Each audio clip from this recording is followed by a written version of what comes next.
سلام يا موطني، سلام يا أرض تجري في دمي، أراك مجروحة، نداؤك من طفل قد بات يتيم.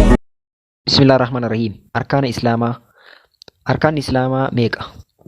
أركان إسلاما شاني إسانيس تقفى شهادة أن لا إله إلا الله وأن محمدا رسول الله. هي كان إساس حق أنقبرمان الله مليه هنجرو محمد أمو إرقام ربي تججولا كان أمانو لتقفان. لما فا إقام الصلاة هي كان إساس صلاة قد آبني صلاة أقرب صلاة يرتي صلاة ججولا. صدفة إيتاء الزكاة هي كان إساس زكاة كنو ججولا. أفرفا صوم رمضان هي كان إساس جي رمضان كيسا صومو ججولا. شنفان حج البيت هي كان إساس من ربي حجو ججولا. كنين أركان إسلاماتي. أركان إيمانا جها إسانيس توقفا أن تؤمن بالله يوكان ربي تأمنوا ججولا. ربي تأمنوا وانتو تأفروف كيسا قبطا إلان سنينيس ربي نجر جراني أمنوا ربي أوما فيه را أكتاي أمنوا كان قبر مربين قفا أكتاي أمنوا أكسما مقالي في صفات ربي تأمنوا وانتو تكني أفر أوجل قبطا إلان. لما فان ملايكو تأمنوا ملايكو تأمنون مال ججولا وانتو تكنين amanuudha jechuun maleekonni uumamanii akka jiran dalagaa garaagaraa akka qaban maleekonni ajaja rabbii qofa akka dalagan amanuu jechuudha.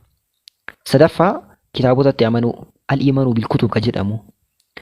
Kitaabatti akkamii amanan jennaan kitaabni kunniin dhugaan akka rabbiin biraa buufaman amanuu akkasumas kitaabonni kunniin dhugaa qofa dubbatu jedhanii amanuudha. Afraffaa al-iimaanuu bir-rusul ergamtootatti amanuu. Ergamtootatti amanuu akkam itti amananii akkaataa itti amanan nabiyyoonni kun hundi dhugaa akka dubbatan. Nabiyyoota hundumaa rabbiin akka erge rabbumatu isaan erge malee ofii akka hin dhufin amanuudha. Shanaffaan guyyaa boodaatti amanuu yookaan al-iimaanuu bil-yawmil aakhir. Innis madaallii dalagaa fi mindaan akka jiru amanuu, jannataa fi jahannama akka jiran amanuu, qabrii fi gaafiin qabrii dhugaa akka ta'e amanuu, qabrii irraa akka kaafaman amanuu wantoota kanneen afran of keessa qabataa jechuudha. Jaaffaan qadaratti amanuudha. Qadara jechuun maal jechuu? Qadara jechuun murtii rabbii jechuudha. Rabbiin waa hunda murteesseeraa jedhanii amanuudha jechuudha. Kunniin arkaana imaanaati. Itti aansee arkaana ihsaanaa. Arkaanni ihsaanaa tokko. Innis an ta'buda Allaha ka'annaka taraahu. Rabbiin akka waan ijaan ilaalanii argaa jiraniitti gabbaruudha. Fa'in lam takun taraahu fa'innahu yaraaka. Nuti arguu dhabnus inni nu argaa jedhanii amanuudha.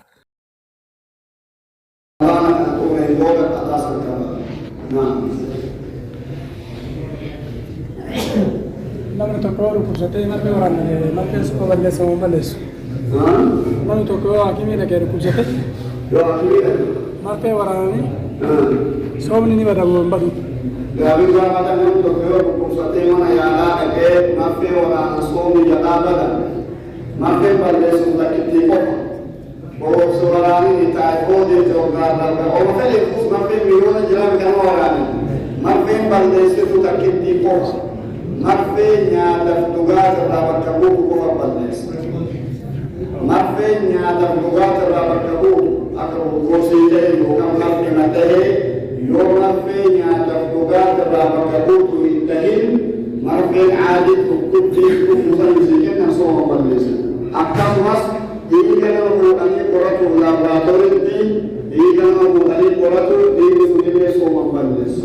Akkasumas ilkaan baafatu sooma balleessa. Ilkaan baafatu sooma nama jalaan balleessu.